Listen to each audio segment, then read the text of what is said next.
Hi, today I'm for the REALME GT2 and I'll show you how to enable or disable silent mode on this device.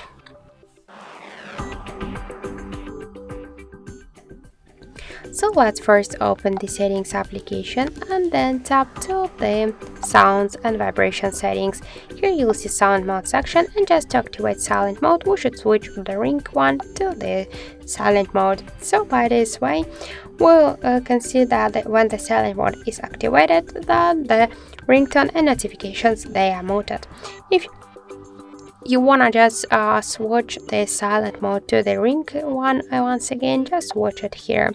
Also we can activate silent mode just by slide to the left side the ringtone volume panel. Just by muting the ringtone volume we can also activate the silent mode on our device, and by unmuting the ring volume panel we just successfully changed the silent mode for the ringing.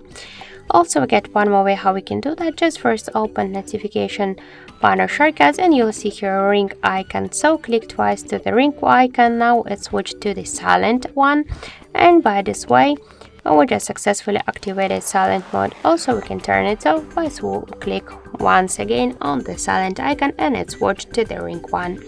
So that's it. Thank you for watching, and if you find this video helpful, don't forget to leave a like, comment and to subscribe our channel.